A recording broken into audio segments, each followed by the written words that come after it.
Buenos dias. Welcome to Doral, the United States Southern Command, for the America's Counter-Cartel Conference. It was a pleasure to meet many of you last night at the reception, and even better to see many of the friends and teammates we met last month at the CHODS conference in Washington, D.C. Secretary Hegseth, sir, thank you for hosting this vital gathering and your enduring leadership. Each day you're ensuring the security, stability, and prosperity of the United States and the entire hemisphere. I'd also like to welcome and thank the Deputy Chief of Staff for Policy and Assistant to the President of Homeland Security, Mr. Stephen Miller.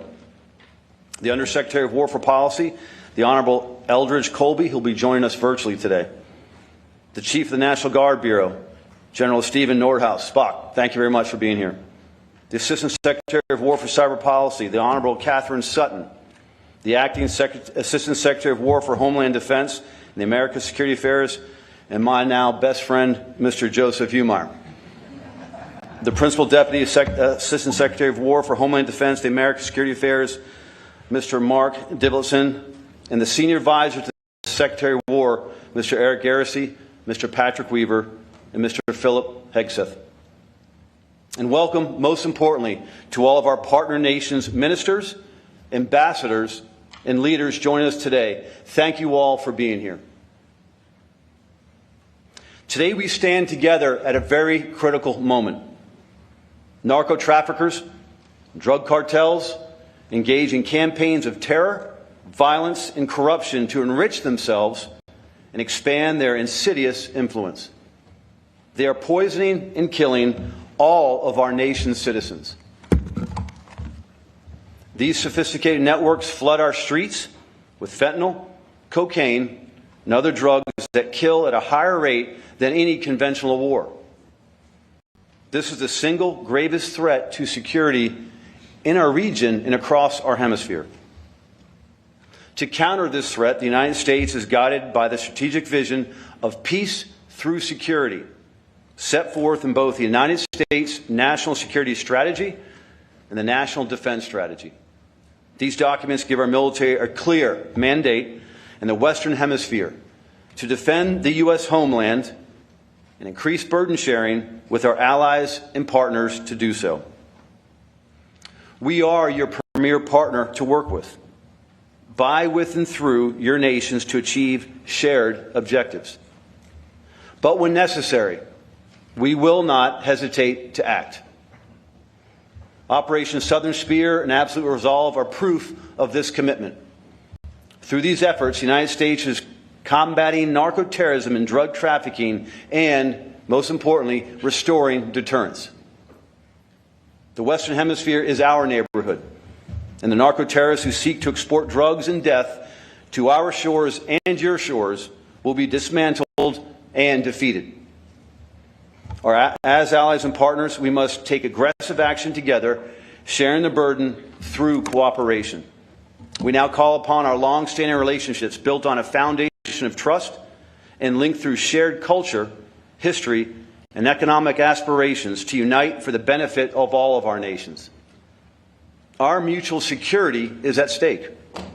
Through combined operations, training, exercises, and intelligence and information sharing, we will achieve greater domain awareness, interoperability, and capacity to strengthen regional security.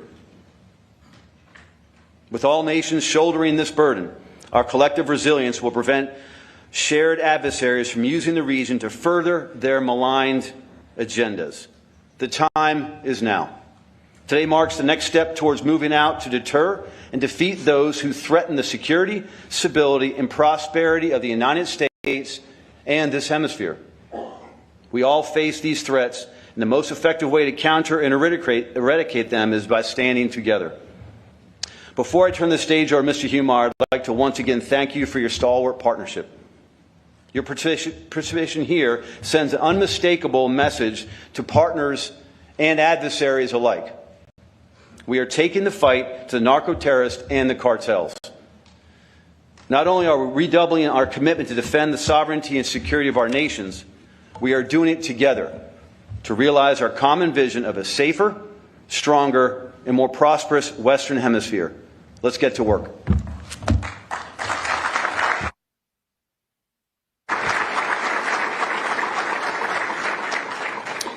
Thank you, General Donovan. Ladies and gentlemen, performing the duties of Assistant Secretary of War for Homeland Defense and America's Security Affairs, Joseph Humeyer.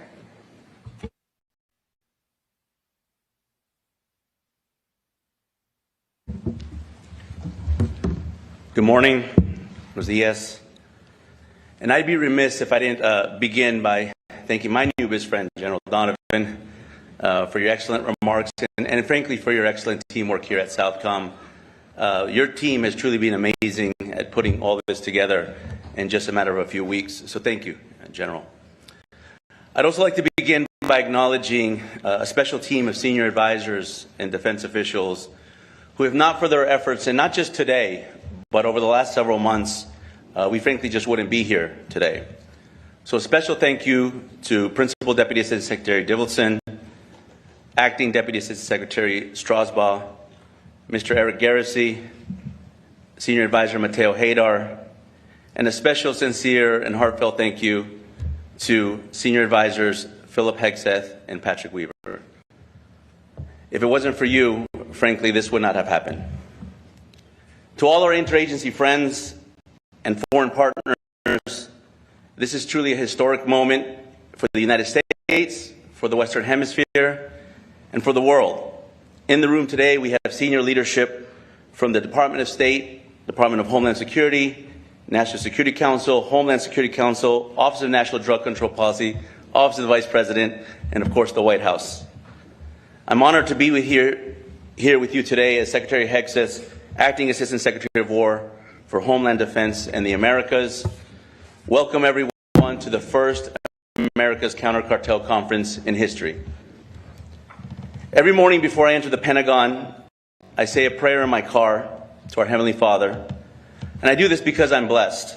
I'm blessed to be able to work in a once-in-a-lifetime administration, to work for a once-in-a-generation leader, President Donald J. Trump. And frankly, if it wasn't for President Trump, none of us, including our foreign partners, would be here today. President Trump, Secretary Hegseth, Mr. Stephen Miller, our leadership today understands an empirical truth that all the leadership of the United States missed for decades, if not centuries. They missed the fact that the Americas is an extension of U.S. Homeland Defense, that hemispheric defense is a part of U.S. Homeland Defense. And this statement of fact is now reflected in U.S. policy through the 2025 National Security Strategy and the 2026 National Defense Strategy that correctly places the Americas as a regional priority. Just think about where we were a little over 1 year ago today. And those of you that know me know that I've been working and studying on regional issues for more than 20 years. So I can confidently say that in 2024, prior to President Trump, I had never seen the Americas in worse shape.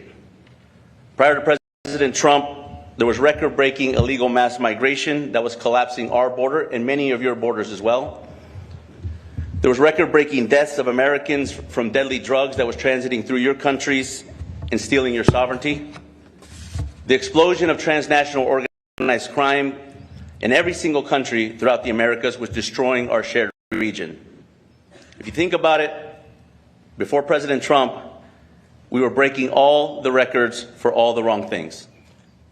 And it was even worse because there was a growing false narrative throughout the region that was taking hold that said you cannot win a war against major cartels and gangs because they are too powerful.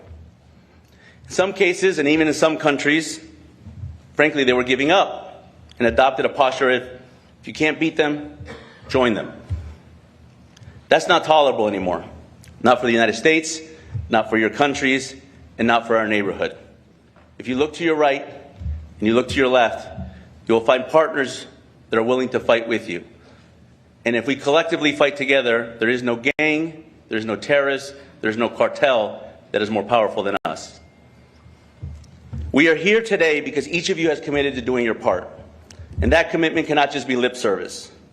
This must come with a new approach and a new normal to dismantle and destroy our shared threats of cartels and narcoterrorism. There'll be a lot of discussions today on a myriad of topics, but I really want to quickly emphasize two that are central to this effort: border security and deterrence. If you do not control your borders, you do not have a country. Border security and territorial integrity, as President Trump has shown, is possible. Since 1648, since the Peace of Westphalia, sovereignty has been the bedrock of human flourishing. You do not have a democracy if you do not have your sovereignty, and you cannot have sovereignty without borders. Open borders make transnational organized crime fundamentally transnational. And you do not combat transnational crime with transnational institutions. You fight it with borders and national sovereignty. If we remove the transnational from transnational organized crime, it becomes a local problem, becomes a solvable problem. The second point is on deterrence. Interdiction, while necessary, is not deterrence. Dialogue, while useful, is not deterrence. Failing to control your prisons, your borders, or your waters is not deterrence. Going on offense is deterrence. Operation Southern Spear shows that the deterrence is taking lethal and bold actions, and our goal is for every partner in this room today to start leading deterrence-focused offensive operations against your cartels. And finally, to wrap up, I want to make a point about geography, because geography in this hemisphere is indispensable to security. I mean, the secret sauce of Latin America and the Caribbean to be a regional priority for the United States, it's not the size of your trade, it's not your populations or your military, it's because we are always going to be connected because of our shared geography. The United States understood this going back to 1815, when two leaders in a relatively young Department of War pushed back against their own establishment at that time, not to look north or to look east, but rather to look south. The Department of War back then fought and won the Battle of New Orleans in 1815 that connected the United States to what is now the Gulf of America. And that moment 210 years ago connected my country to yours. And just a few years after that, these same two leaders led the Department of War to fight another war on our southern border, the Seminole Wars. This time to protect our borders against Indian tribes that trespassed our land, raided our towns, and killed Americans. We ultimately won these battles and transferred the great state of Florida in 1821. And then a mere 2 years later, one of these leaders declared something called the Monroe Doctrine. The legacy of then Secretary of War James Monroe, who later became President James Monroe, and Major General Andrew Jackson, who also later became president, defines the challenge that we have before us today. They say history doesn't repeat itself, but it tends to rhyme. And our interest over this shared geography is the same today as it was 200 years ago. Today, the Department of War once again has historic leadership under Secretary Pete Hegseth, committed to working with all of you to secure the Western Hemisphere once and for all. Thank you. God bless you.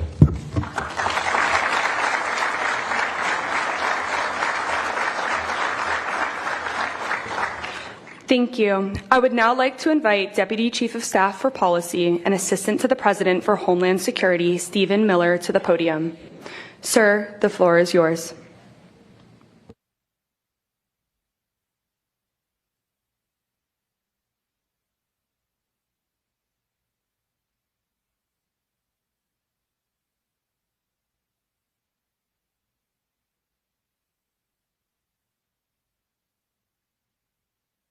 General Nordhaus, and thank you to my good friend Secretary Hegseth, who I've long admired but I've gotten to know personally in the last number of months, and he is as fine a gentleman and as fierce a warrior as you will ever meet, and we've all learned to put our faith and confidence in his leadership of the War Department, so thank you, Pete.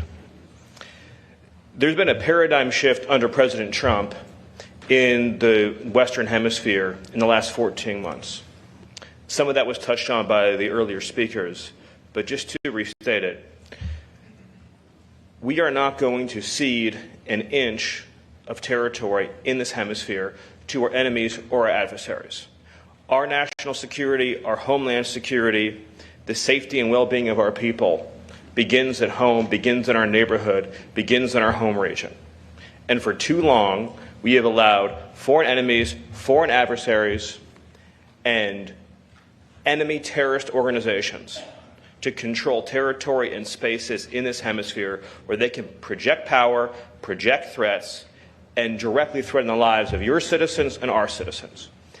And so under the leadership of President Trump, we are using hard power, military power, lethal force to protect and defend the American homeland. Not a single one of your nations should tolerate the existence of a single square mile of territory that is under the control of any entity other than the sovereign governments of your country. The idea that we would have in this hemisphere area that are under the physical control of foreign terrorist organizations, paramilitary organizations, is completely unacceptable. The cartels that operate in this hemisphere are the ISIS and the Al-Qaeda of the Western Hemisphere, and should be treated just as brutally and just as ruthlessly as we treat those organizations. What we have learned after decades of effort is that there is not a criminal justice solution to the cartel problem. There are elements of the problem that require a criminal justice solution, to be sure, but just as we fought Al-Qaeda and fought ISIS with the tip of a very lethal spear, the reason why this is a conference with military leadership and not a conference of lawyers is because these organizations can only be defeated with military power. And I see some heads nodding up front because they understand. You're dealing with a lot of lawyers in your own country, I'm sure. You have my permission not to listen to them.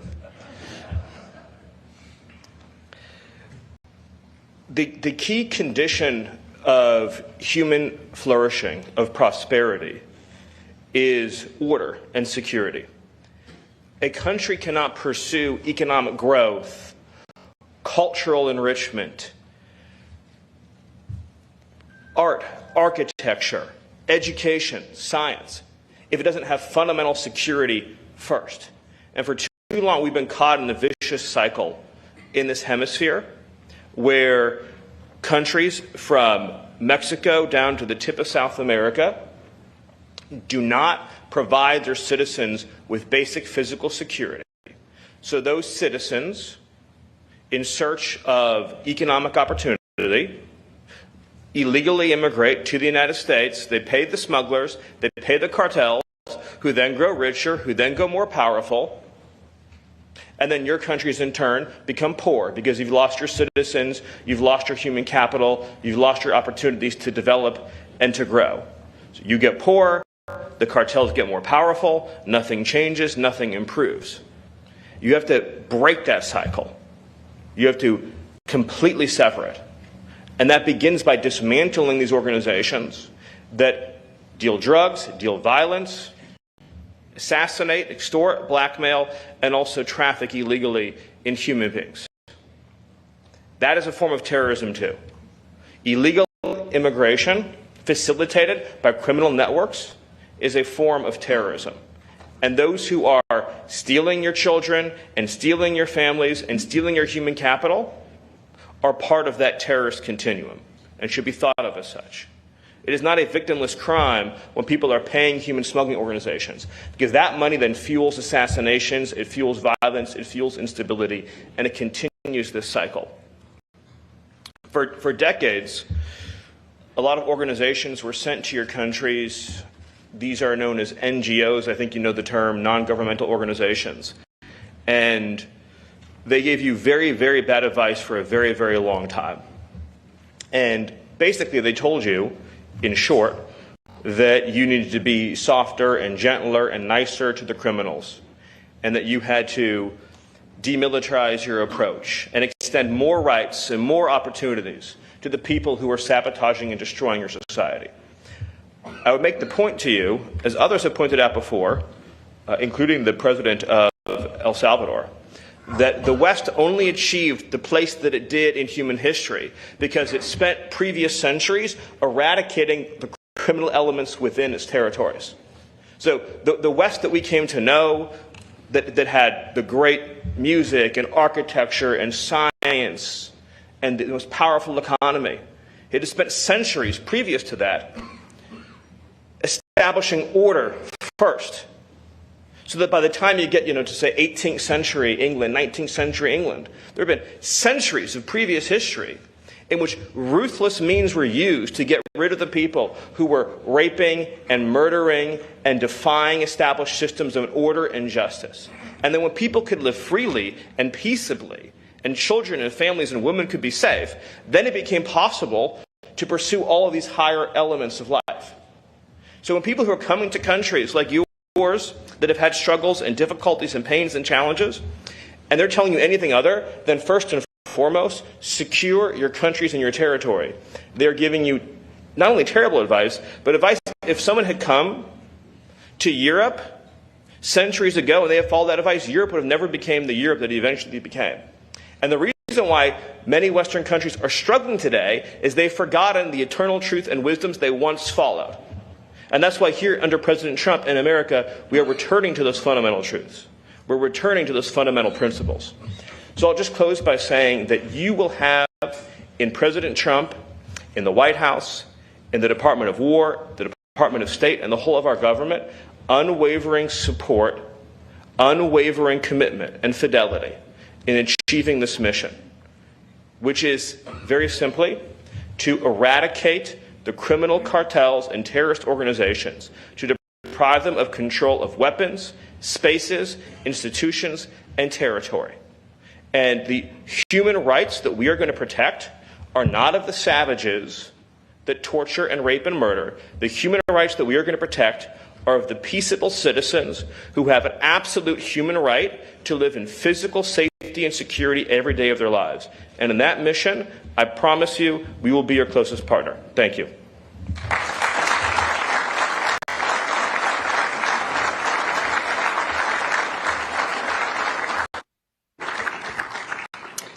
Ladies and gentlemen, it is now my distinct pleasure to introduce our Secretary of War, the Honorable Pete Hegseth.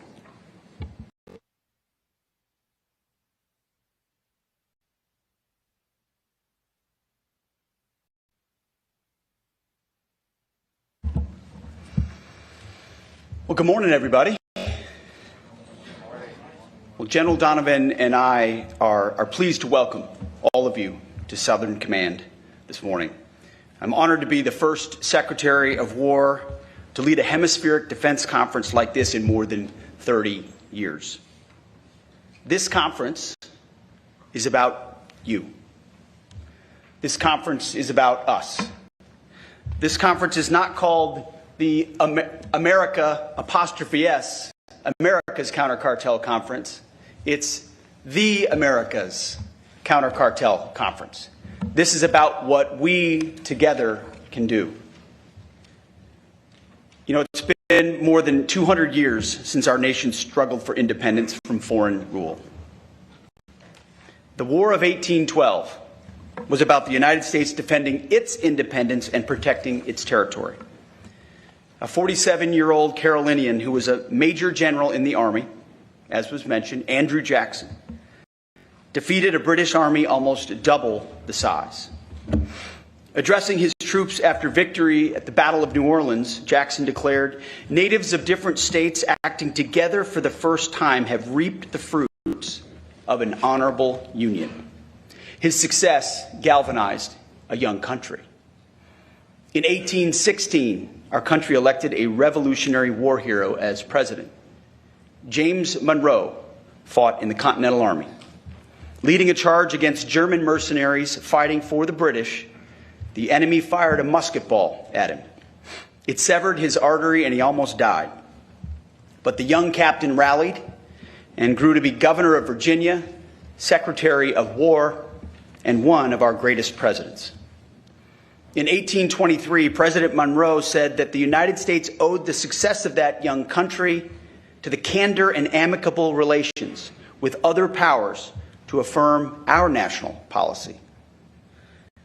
President Monroe declared, "We should consider any attempt on malign countries to extend their system to any portion of this hemisphere as dangerous to our peace and safety." It was the Monroe Doctrine of 1823. And today, some 200 years later, we still marvel at the wisdom of President Monroe's declaration. We, like you, want borders and sovereign territories that are secure. We want unfettered access to key terrain and trade so that our nations can industrialize. And we want to prevent external powers from threatening our peace and independence in our shared neighborhood. This is the essence of the Monroe Doctrine. No external power will interfere in this hemisphere. Ours should be a region of strong, sovereign nations. It's the same principle that animates President Trump's defense approach today. President Trump and his Department of War are ushering in a new era of homeland and hemispheric defense, rooted in the unique heritage of our nation and your nations. Under President Trump, we restored the Department of War. You see, the Department of War was established by General George Washington and served our nation from its founding through our hard-fought victory in World War II. Many of your countries also once had ministries of war. Under President Trump, our nation has a newfound resolve that our founders would recognize, as Stephen alluded to and spoke to. They would recognize it, and they would appreciate it. We are at long last putting America, Americans, and the Americas first, ensuring peace through strength and restoring common sense. At our department, we're doing it by restoring the warrior ethos, rebuilding our military to historic levels, and reestablishing deterrence in this hemisphere and around the world. For too long, leaders in Washington and their foreign policy functionaries abandoned the simple wisdom of the Monroe Doctrine. They were consumed with the United States only going abroad. They ignored the warnings of President John Quincy Adams, who said that if our nation went overseas only in search of monsters to destroy, that we would cease to be the ruler of our own spirit and our own backyard. Under previous leaders, we grew obsessed with every other theater and every other border in the world except our own. These elites reduced our power and presence in this hemisphere, opting for a benign neglect that was anything but benign. In your countries, many leaders accepted the status quo to coexist with narco-terrorism, or for a law enforcement alone approach that failed to deter and dismantle threats. Same happened in our country under the previous administration. And the result of this collective neglect was fatal. More than 1 million Americans were killed by fentanyl, cocaine, and other drugs. Numbers greater than any casualties we've sustained in war. Millions of illegal aliens invaded our borders and destabilized nations across the hemisphere. Under Joe Biden's administration, the human smuggling industry exploded by more than 2,000%, from a $500 million so-called industry in 2018 to $13 billion by 2022. Cartels of terrorists across our hemisphere, enabled by adversaries, created and profited from chaos. What creates chaos? No leadership creates chaos. In our nation, narco-terrorist groups like Tren de Aragua prospered. They raped, they poisoned, they murdered innocent Americans. They terrorized our cities, our towns, and our neighborhoods like they do yours. Across this region, these gangsters control and terrorize large swaths of your territories, kill thousands of your people, and promote chaos that makes normal life sometimes almost impossible. Crime has spiked massively. Our hemisphere has 1/8 of the population, yet 1/3 of the violent crime. There's a reason for that. America's retreat from protecting its citizens and the complacency of many neighbors in this hemisphere was a great betrayal. That's what it was, a great betrayal against our people and our nations. Well, President Trump recognizes the wisdom of the Monroe Doctrine, and the days of us betraying and endangering our own citizens are finished. President Trump has reestablished the Monroe Doctrine, the Trump corollary of the Monroe Doctrine, or if you'd like, for short, you can just call it the Donroe Doctrine. Under President Trump, securing America's interest in the Western Hemisphere and keeping our homeland safe are our top national security priorities.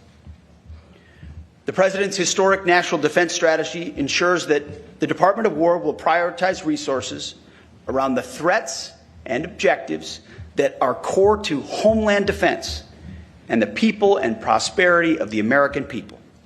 And to start, the Department of War is once again defending our borders as a priority of our national defense. With our law enforcement partners, we are defending our borders and making our streets safe again.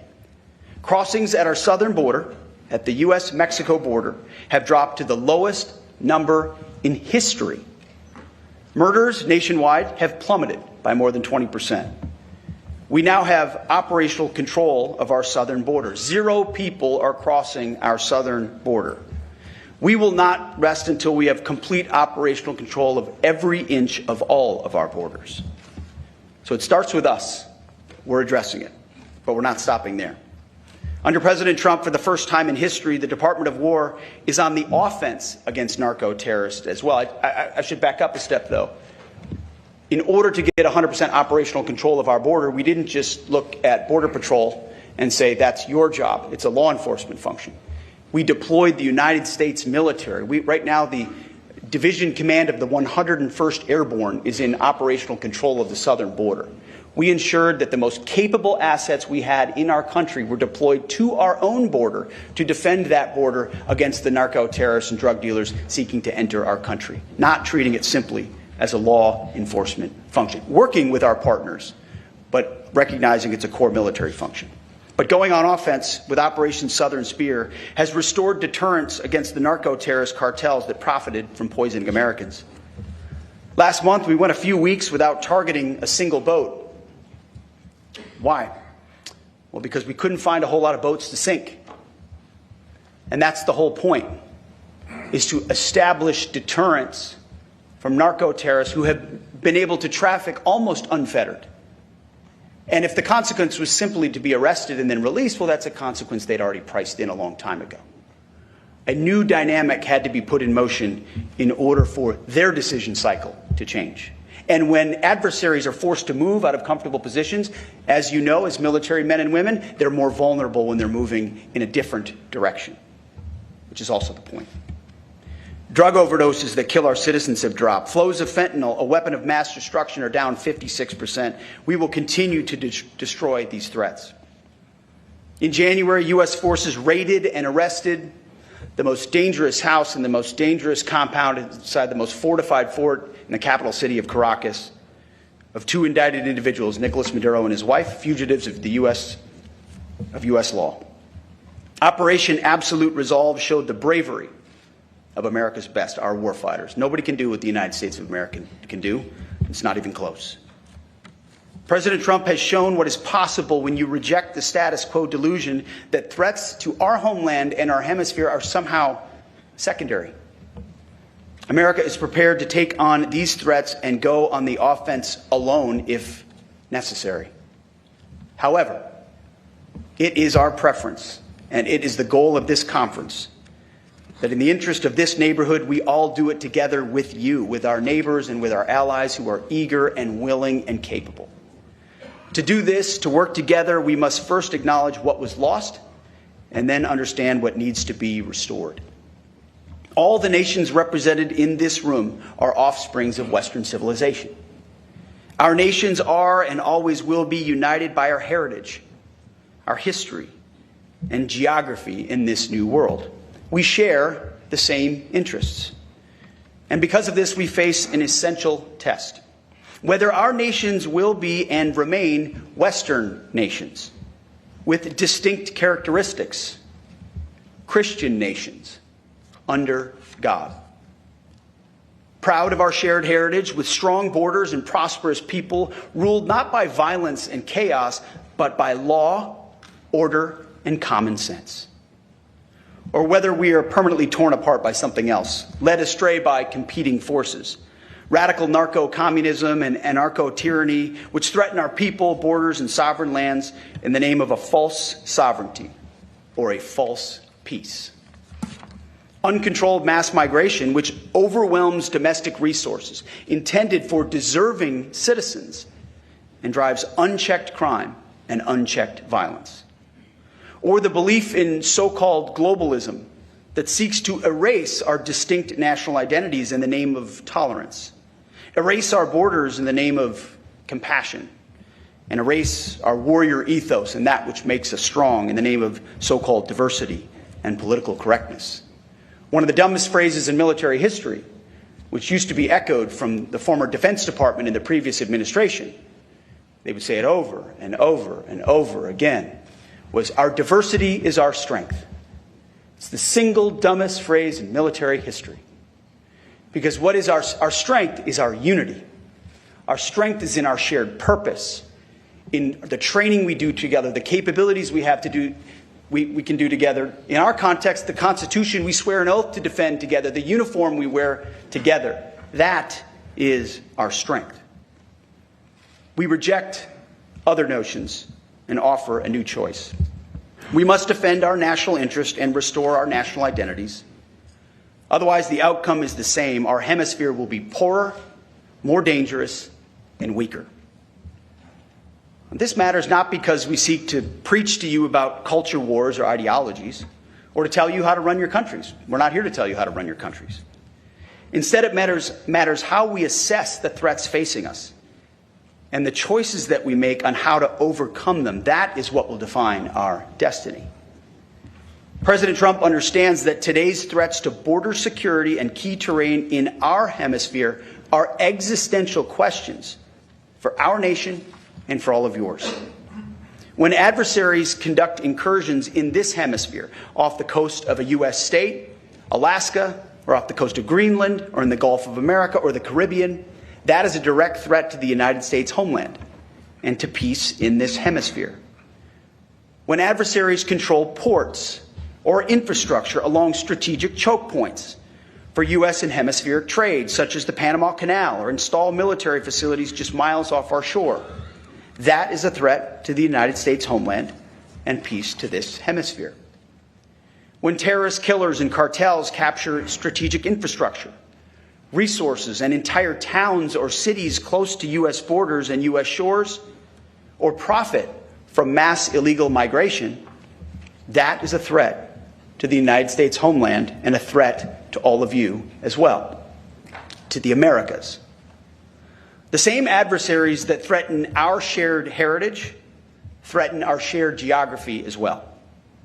They seek to displace the historic North-South relationship that we've always shared with some sort of a new global South that excludes the United States and other Western nations, but includes non-Western powers and other adversaries. The answer to our challenge is not to ignore our geography in the name of global interests, but to embrace our shared geography in the name of national interests. That is why President Trump has drawn a new strategic map from Greenland to the Gulf of America to the Panama Canal and its surrounding countries. At the Department of War, we call this strategic map the Greater North America. Why? Because every sovereign nation and territory north of the equator, from Greenland to Ecuador and from Alaska to Guyana, is not part of the global South. It is our immediate security perimeter in this great neighborhood that we all live in. Each one of these countries border either the North Atlantic or the North Pacific. Each one of these countries sits north of the two basic geographic barriers that exist in this region, the Amazon and the Andes Mountains. This is basic geography that we don't teach in schools as much as we should. And it restores our North-South relations, and we must get it right. In the North, the United States must enhance posture and presence in cooperation with you and our sovereign partners to defend our shared immediate security perimeter. In the South, meaning south of the equator, the other side of this great neighborhood, we will strengthen partnerships through increased burden sharing. This will enable you to take a greater role to defend the South Atlantic and the South Pacific, and to secure critical infrastructure and resources in partnership with us and other Western nations. This is what we did in World War II, just like we sunk ships with torpedoes in World War II. At the Department of War, we called it the quarter sphere defense. And we will do this again. If we're serious about our national security, and if we prioritize geography, business as usual will not stand. This means that for every country in this hemisphere, border security must be your top priority. Border security is national security. President Trump said it when he first started to run. You're not a country if you don't have borders, and he's right. President Trump sealed our border by directing the military to mobilize resources and personnel to stop invasion by cartels and other criminal actors. You can do this as well, and many of you have. This also means that you too can and must go on the offense against narco-terrorists. We've had great collaboration with many countries in recent months, and I want to thank every country in this room that has supported our access to find, fix, and finish cartel targets. We have only just begun to work with you. More must be done by you and by us to target narco-terrorist groups across all domains.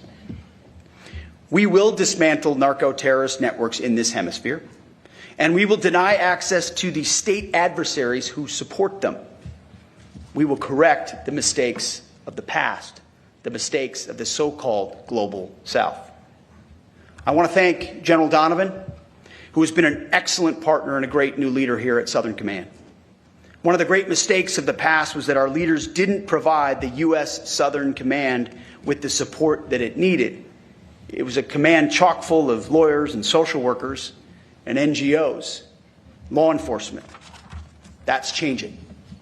General, I'm directing my team to correct these historic failures, to ensure that your command has the resources and staff that you need for this robust mission ahead.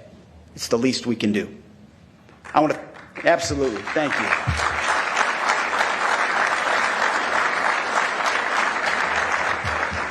It's about time.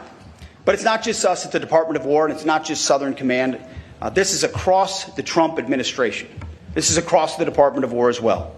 Stephen Miller, thank you for your support and your leadership, for your clarity, understanding why this matters to each American citizen, and why the War Department is central to ensuring that it happens. It doesn't happen without President Trump, and it doesn't happen without your clarity and your leadership.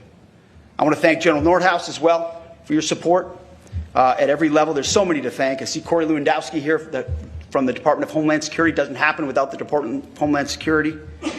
Of course, Joseph Humeyer, the other part of the new bromance between him and General Donovan. Eric Garrissey, who from day one in my office, he was my first sergeant in Iraq. He's one of my senior advisors. Day one, he worked at SOUTHCOM for a long time, said, we need to be focused on the cartel threat. And he built a team to help put us in that direction, a lot of which manifests to this day. Patrick Weaver, Phil Hegseth, who I happen to know, and Ricky Berea, my chief, for doing a great job putting this together. Tony Salisbury, thank you. So many folks that every single day in Washington, I hope you know, are working hard to run as fast as you are, to stand alongside you in this mission. This is not a conference with flags so we can pat ourselves on the back. I can tell you that. If I sold that to President Trump as the objective, he'd kick me out of his office. This is an operational conference to bring our countries more closely together to achieve a shared objective, and do so aggressively. This is not a one-way street. Every partner in this region has to do more and invest more in your security as well. We, like you, want a hemisphere of sovereign, secure, and prosperous nations. We, like you, want what another great American president, Teddy Roosevelt, called the permanent peace on this hemisphere, and it will require action from all of us. You know, our schools used to teach American school children about our blessed history. Every child in grade school grew up knowing the remarkable story of this country. They knew that President James Monroe was once an orphan, that at a mere 16 years old, he had to look after his siblings. I've got an almost 16-year-old. He couldn't look after anything. It's remarkable. Well, that orphan grew to be not just one of the greatest presidents, but one of our greatest Americans. After his presidency, when his wife died and he became frail and ill with heart failure, but he still spoke about what he called our shared cause of liberty. Still talked about the toils and the perils of our war for independence. James Monroe, our 7th president, died on July 4th, the 4th of July, Independence Day, 1831. 50 years after 1776. What I like to say is, here at the Department of War, we're in the 1775 business, which is when Americans took up arms before they even declared independence. All of you are also in the 1775 business. Without the force of arms, without our militaries, we cannot keep our country safe. That's my responsibility, and it is yours. With Donald Trump in the Oval Office and with all of you here, we can still realize that long ago dream of James Monroe in our time. We will make the Americas great again. Thank you, and God bless you.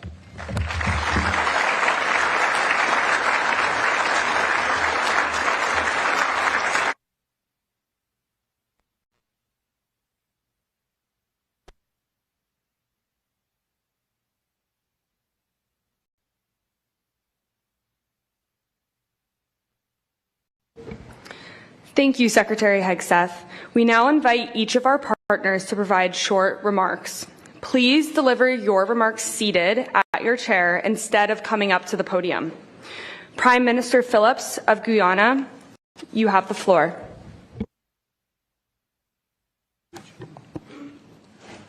Thank you. I thank the government of the United States of America and the Honorable Secretary of War, Pete Hegseth, for convening this inaugural America's Counter-Cartel Conference and for the invitation extended to Guyana.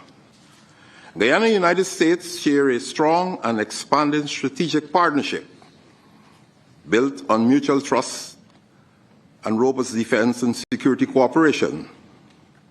Through capacity building, joint exercises, and policy and technical engagements, our countries have worked closely together to combat narco-trafficking and other forms of transnational crime.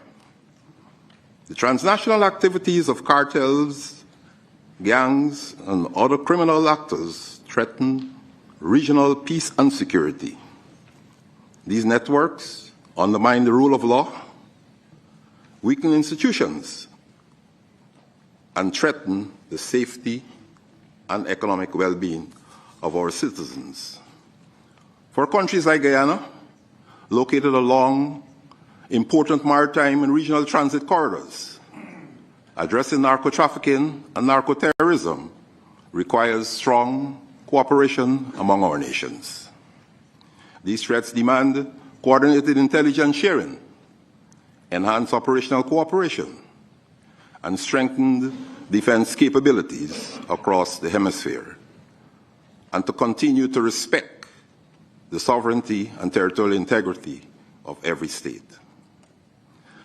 As our region continues to grow economically and strategically, it is also essential that we work together to protect critical infrastructure, strengthen national institutions, and enhance our resilience to evolving security threats. Through deeper cooperation and partnership, we can ensure that our hemisphere remains safe, secure, and a true zone of peace. Guyana welcomes the adoption of the Joint Security Declaration of this conference and looks forward to joining the coalition to combat narco-terrorism. The government of Guyana remains committed to being a reliable and active partner in advancing the security and stability of the Western Hemisphere. Thank you very much. Thank you.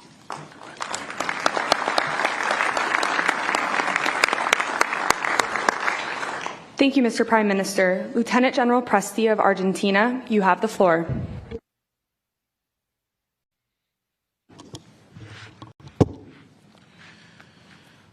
Señor Secretario de Guerra, señor General, autoridades aquí presentes, antes de comenzar, before I begin, I want to mention our respect for the American military who recently lost their lives in combat following their duty.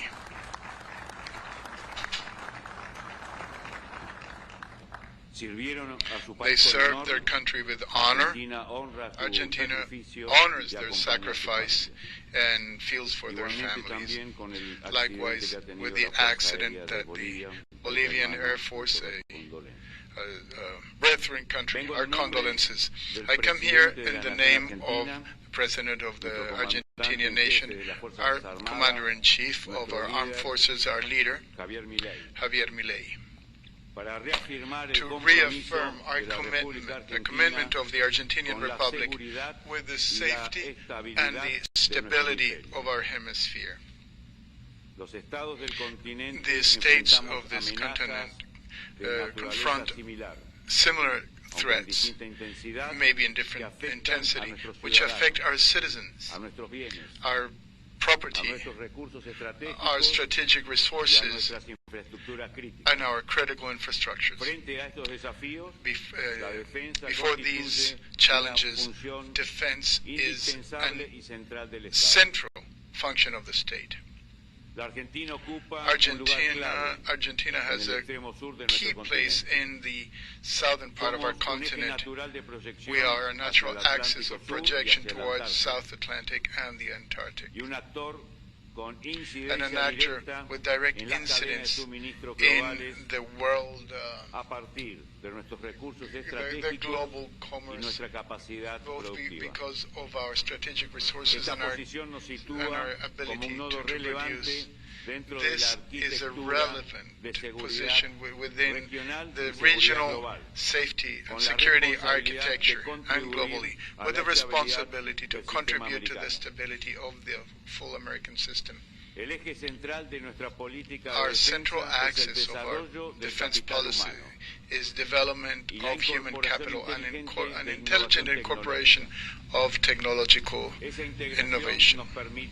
This integration allows us to build modern armed forces, agile armed forces, and prepare armed forces to bring stability, previsibility, and cooperation in an effective international way in the regional area. Thank you. Thank you, sir. Minister Monroe of the Bahamas, you have the floor. Good morning, Excellencies. On behalf of the government and people of the Commonwealth of the Bahamas, I extend warm appreciation to Secretary Hegseth and the government of the United States for convening this conference and for the seriousness of purpose which it signals to criminal networks across this hemisphere. Let me be direct. This gathering is a declaration that we will no longer permit cartel networks, narcotics traffickers, and organized criminal enterprises to exploit the gaps between and within our jurisdictions. And the Bahamas stands fully committed to that declaration. Allow me to use this occasion to reiterate that the military cooperation between the Bahamas and the United States must be based on the shared commitment to peace, sovereignty, and security, consistent with our existing bilateral agreements and with full respect for sovereignty and laws of each country and with due regard to the international legal norms. The Bahamas intends to work closely with the United States Department of War in expanding joint military cooperation, recognizing the shared responsibility for regional security and stability. The Bahamas welcomes closer collaboration on military-to-military efforts regarding border security, counter-narcotics, interoperability, and intelligence sharing. The disparity between the scale of our security responsibility and our resource capacity is significant, and it is not sustainable. Our vast maritime domain requires continuous aerial and maritime patrols. Our surveillance infrastructure requires sustained capital investment, and our security personnel require advanced training in counter-narcotics, counter-trafficking, and cyber defense. The concept of peace through strength carries enduring resonances, and if we are candid, enduring misapplications. For a small state like the Bahamas, it is not about arsenal size. It is about integrity of our institutions, the credibility of our courts, and the depths of our partnerships. Hence, peace through strength, as we understand it, is not unilateral. It is collective. It rests on the recognition that hemispheric security is indivisible, that what weakens Nassau ultimately weakens Miami, that instability in Port-au-Prince reaches Nassau long before it reaches Washington, and that small states on the front line of transnational crime deserve genuine partners, not conditional patrons. Let me close by stating the Bahamas' commitment and expectation with directness this forum warrants. The Bahamas will continue to operate as a frontline maritime security partner, disrupting narcotics trafficking routes, denying criminal networks the use of our waters and airspace, and contributing meaningfully to the security architecture of this hemisphere.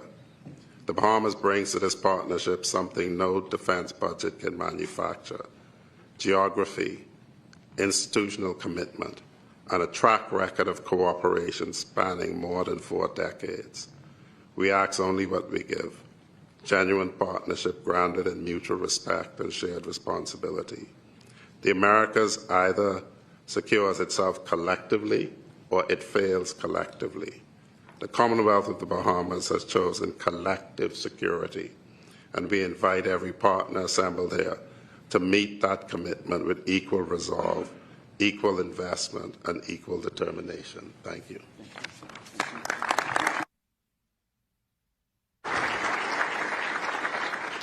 Thank you, Minister Monroe. Minister Marin of Belize, you have the floor. Good morning. Secretary Hegseth, General Donovan, distinguished ministers, heads of delegation, and colleagues. On behalf of the government and people of Belize, I extend sincere appreciation to the United States for convening this timely and important conference here in Miami. I thank the leadership of the Department of War for bringing us together around a shared purpose: strengthening our collective response to cartel activity and the transnational crime across the Western Hemisphere. For Belize, this is not abstract. As a small but strategically located nation bridging Central America and the Caribbean, we sit along key maritime and overland routes exploited by criminal networks. These networks traffic narcotics, weapons, and human beings. They undermine governance, distort economies, fuel corruption, and erode the safety and confidence of our citizens. Cartels and transnational criminal organizations do not respect our borders. They adapt quickly, leveraging technology, exploiting institutional gaps, and moving seamlessly across jurisdictions. Our response, therefore, must be equally adaptive, coordinated, and resolute. Belize remains firmly committed to a comprehensive security strategy that combines strong border protection, maritime domain awareness, intelligence-led operations, and close interagency collaboration. We are investing in the professionalization of our defense and security forces, strengthening our legal frameworks, and enhancing cooperation with regional and international partners. But no nation, in particular Belize, can confront this threat alone. The Western Hemisphere is interconnected by trade, travel, and shared democratic values. When criminal networks destabilize one country, the effects ripple across us all. That is why partnerships, regional and multilateral, are not optional, they are essential. We must deepen intelligence sharing, improve joint operational capabilities, strengthen financial tracking to disrupt illicit flows, and invest in community resilience to prevent recruitment by criminal organizations. We must ensure that our efforts uphold the rule of law, for it is precisely this principle that criminal enterprises seek to weaken. Colleagues, Belize stands ready to work shoulder to shoulder with our partners to safeguard our region.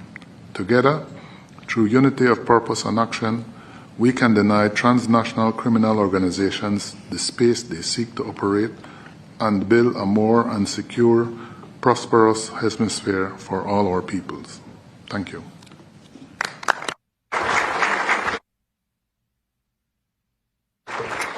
Thank you, Minister Marin. Minister Salinas of Bolivia, you have the floor. Thank you. Señor Secretario de Guerra Hegseth, Señor Comandante del Mr. Comando Commander of Sur SOUTHCOM, General Donovan. Good morning. Good morning to the present authorities and to the delegates and colleagues from different countries. Bolivia comes to this forum fully conscious of the emergent threats that challenge the stability in our region, generating even tensions and instability between brethren countries with a permanent hybrid war situation. We understand that the transnational crime has mutated towards forms of an actor, para-institutional, operating with impunity through the borders, which until now have been porous, eroding effective sovereignty of our states. Before this challenge, Bolivia proposes the consolidation of a integral security. We want to establish mutual trust and combined actions with our neighbors and with the United States, aligning with the paradigm that security of one state is interdependent with that of its neighbors and allies. Our strategic geographical position with a synthesis where we have the Andes and the Amazon puts us in a critical place. We can allow transnational organized crime to use us as a hub for distribution and of substances, or we can transform the nation in a sovereign hub that distributes information and security for the whole hemisphere. To reach this objective, my country is working with investment in the development of a integral system for surveillance, which integrates satellites, drones, radars, and radar data. This is our first strategy to close our borders, those which the organized crime has exploited, and fundamentally in order to control the gray areas which have constituted in our state after 20 years of deinstitutionalization. We understand that modern defense requires a multi-domain focus, since current threats exert a control not only of the physical space, but also in the virtual space and the cognitive space. It's the virtual and cognitive space where organized crime, especially transnational, has one of its most dangerous battles, affecting the locals, using them to exploit them, to use them for their ends. Our determination is clear. We want the action of the Bolivian state to attack the strategic nuclei of organized crime, reducing to the maximum any collateral damage. Nevertheless, to reach the due precision levels of technology, strategy, and decisional superiority that this mission requires, we need the active cooperation of our neighbors and allies in order to improve our operational capabilities. Bolivia is ready to assume its role as an axis of stability in the heart of South America, protecting our strategic resources and guaranteeing that law and sovereignty will prevail over criminal elements. Thank you. Thank you, Minister Salinas. Mr. Barros of Chile, you have the floor. Thanks. Good morning. Thanks, Secretary Hegseth and General Donovan, and thanks to all of them who had created the initiative of this great meeting. It's great to see the government of the United States of America leading the war against cartels, illegal immigration, and many social diseases our countries are suffering today. Let me respectfully say, welcome back. It's very good for us to see we have the States back again. And this conference and this meeting, and we are getting together, we are joining because there's a great threat in cartels and other criminals. Why? Because they hurt our societies. They create poverty, they create pain, they create weakness in our countries. They act against the law. That's a great issue. That's why we go against them. It's against the law approved democratically in our nations, in accordance with our sovereignty and the power and the decision of the people. And our governments are forced to defend the law, the rule of law. It's because the law of civilized nations, we will join and work together to end the pandemic of the cartels and all the criminal actions are associated to them. The great difference between them and us is that this alliance is against criminals, and we will fight them. And the decision is to strengthen our work together, as you mentioned, and we will do it in accordance with the rule of law. And we will be tough, we will fight, we will be in a war, because the law is with us. But we will, rather than distract the cartels, is to impose the rule of law to come back again to our territories. Thanks very much.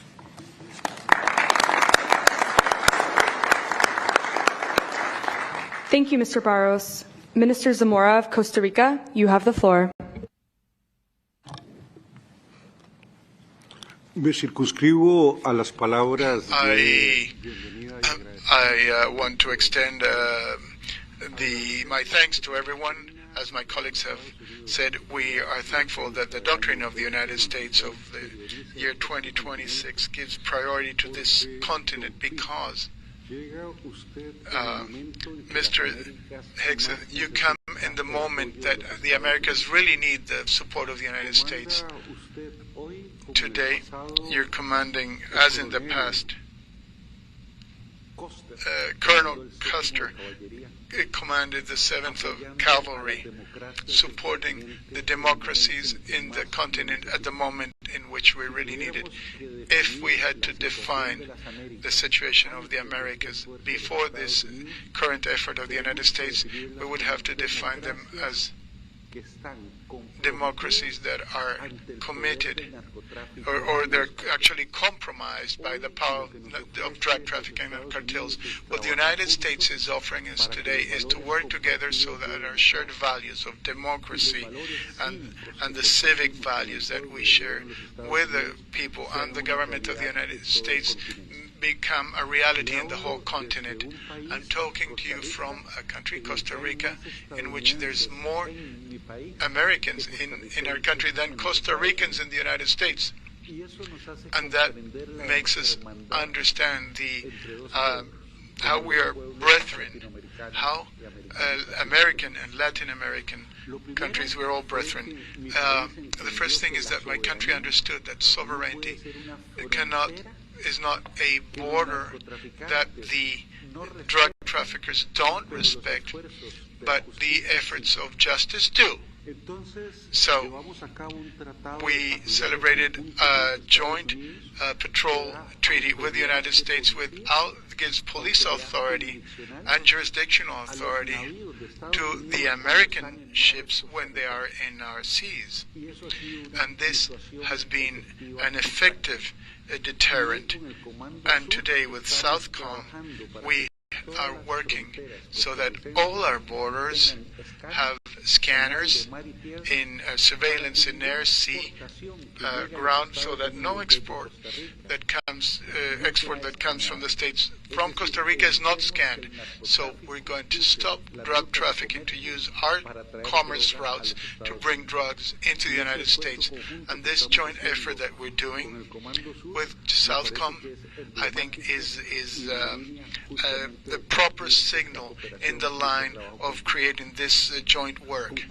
I conclude, Mr.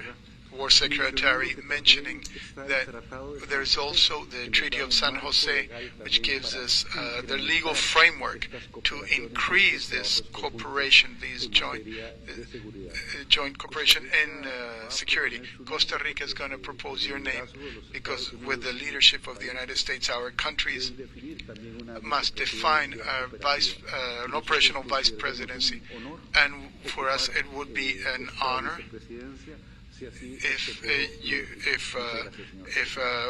that could be done if this forum so approves. Thank you. Thank you, Minister Zamora. General Onofre of the Dominican Republic, you have the floor. Muy buenos días. Good morning, Mr. Secretary Hegseth, General Donovan, colleagues, chiefs of delegations in the hemisphere, ladies and gentlemen. It's a great honor for the Dominican Republic to participate in this America's Conference Against Cartels here in SOUTHCOM in the United States. It's a space that reaffirms our common commitment with security and stability in the hemisphere. Our country recognizes that to advance in peace, we must ensure the safety of our countries and borders. There cannot be any sustainable development without security. There cannot be prosperity without stability.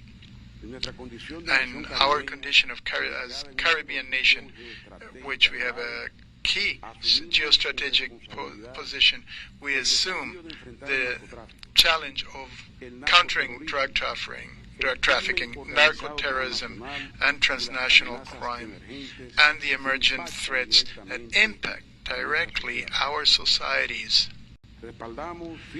We support this joint security declaration or statement oriented to increase multinational cooperation and strengthen our efforts in border security, protect critical infrastructure, and consolidate our cyber defense capabilities.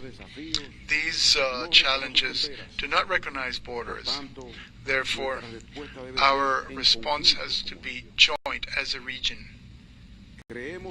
We believe in promoting peace through the legitimate force of the state and in the strategic cooperation between allied nations. To join in a hemispheric coalition against drug trafficking and other threats is not only an option, it is a historical need.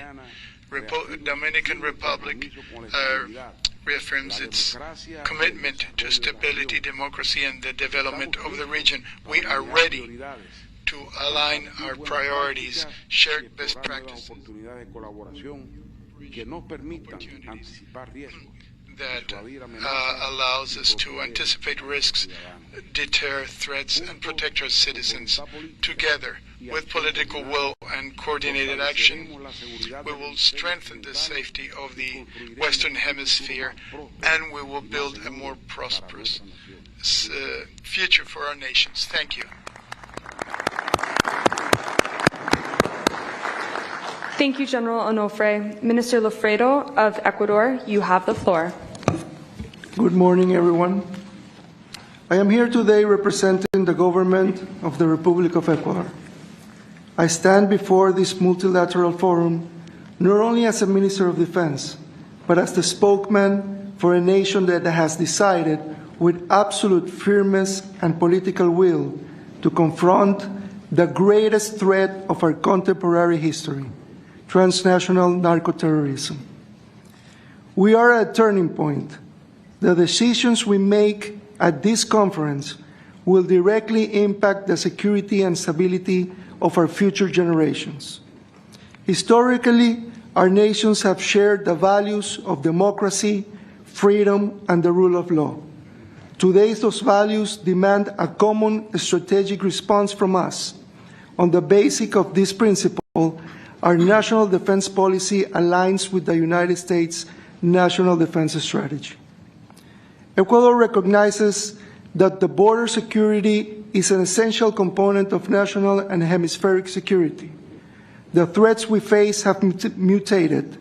We are not dealing with dispersed criminal networks, but with destabilizing structures with transnational scope and links that erode democratic institutions. Narco-terrorist organizations not only traffic drugs, they challenge the legitimate authority of the state and affect the freedom and prosperity of our citizens. The security of our hemisphere is indivisible. Every nation that strengthens its capacities contributes to the regional stability. In this context, Ecuador's commitment to its own security also constitutes an important contribution to the security of the Americas. During the last few years, Ecuador has ceased to be merely a transit country and has become one of the main departure points for drug trafficking to international markets. This evolution of criminal activity has generated a wave of unprecedented violence in our recent history. In addition to this, there exists a structural factor that cannot be ignored. The expansion of illicit crops in the region and the modernization of production and distribution chains. As long as these dynamics persist, the pressure on our territories will continue, confirming that we face a challenge that transcends borders and demands effective cooperation among states. To address this, our government made a clear decision to restore the authority of the state without any ambiguity. Through the declaration of an internal armed conflict, our armed forces and national police, acting in a coordinated manner, are decisively confronting these groups, reaffirming the state's control over its territory and restoring the principle of authority. As the Ecuadorian government, we propose to strengthen cooperation on three specific fronts: reinforcing intelligence and interoperability capacities, modernizing border and port control using advanced technology, as well as a sustained support scheme that consolidates our institutional capacities in the long term. We need to keep in mind that it's not just about combating illicit shipments. It's about protecting our societies, our economies, and our future. Ecuador is willing to do its part. We hope to consolidate together with you, with all of you sitting at this table, a coordinated effort that ensures organized crime has no place in the Western Hemisphere. The effectiveness of that effort will depend on our ability to consolidate it by assuming real co-responsibility and sustaining it over time with the firmness and determination that this threat demands. Thank you.